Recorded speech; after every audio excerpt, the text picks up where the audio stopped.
Welcome to our channel, Just 6.5, Metri Shesh Onim, Iran, 2019, Dear Saeed Rustai. Narcotics detective Samad Peyman Maadi and his team have been on the trail of a notorious drugs lord, kingpin Nazer Kakzad, Navid Mohammadzadeh, for over a decade. A routine raid of the home of a dealer finally leads to Samad getting his man.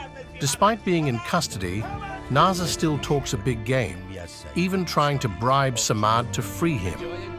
During his wait for a court hearing, Nazer continues to act like the big cheese, but finds his support network on the outside is crumbling.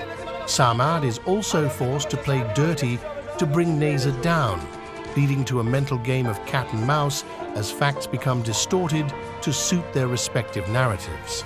Only one of them will prevail. Iranian cinema is an odd beast in that it is very singular in his narrative style, in lieu of the austere level of censorship and oppression that exists in its society, whilst in turn it has given us some of the most thoughtful and poetic films ever seen. Then, there is its commercial arm, more suited to mainstream and international consumption, which tend to be less critical and but still fascinating looks at Iranian life.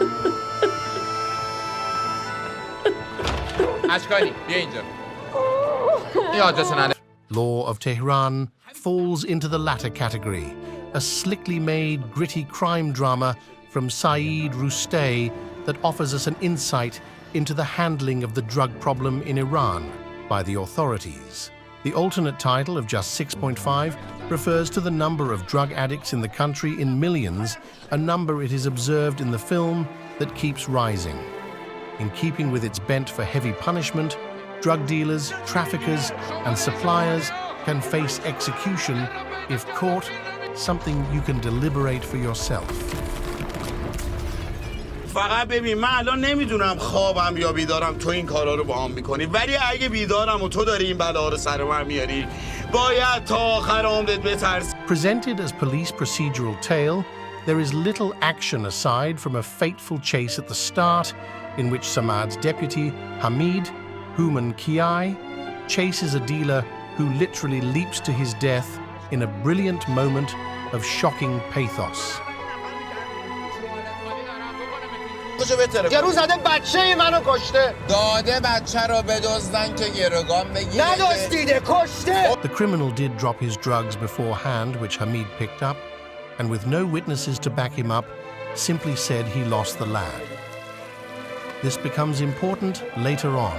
Meanwhile, Samad and his team are able to piece together a trail that leads them to a dealer whose family tried to cover for him, whose tears and pleas for mercy are met with threats of imprisonment. The house is empty and they almost got away with it until the dogs are brought in and it is game over. This is the first of many scenes in which the police seem barbaric in their approach, yet the ends does sort of justify the means, setting the scene for what is to follow. Through a blend of blunt psychology and flat-out menace, Samad finally gets Nazer at his plush home, zonked out on pills in his hot tub. Rushed to hospital to sober up, he is then taken into custody. One brutal aspect of this is how the criminals are forced to face each other. The men who grasped on Nazer are locked up with him, so they feel the full force of his anger, although this is nothing to being stuck in a jail cell with almost 100 of his drug-ravaged clients hitting withdrawal state. By focusing on the procedural side of things, Rustai's film is educational, providing a look at not just at the police in action, but the drug culture in Iran as well. For example, it is common to hire obese people as drug mules who swallow the goods to get them out of the country, as their fat works as a counter for X-ray machines. It makes sense, but it also means the police have to arrest every fat person at the airport and try their luck to find the mule.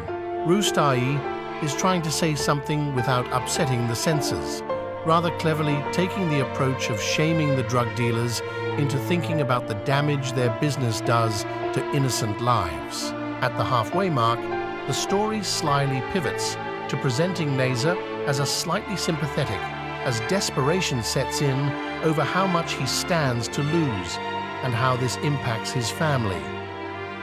Meanwhile, Samad goes to extreme lengths to tighten the case against Neza, accusing him of other crimes, including the death of Hamid's son. As much as this film is prolix heavy, the intensity of the discussions never lets up, and this is a testament to the excellent cast tasked with delivering the bulky verbiage with consistent aplomb and precision. Peyman Madi, from A Separation, is a relentless beast as Samad, whilst Navid Mohammadzadeh impresses in charting Naza's decline from top of the world to dead man walking. Kudos also to young Youssef Khosravi as Vahid too.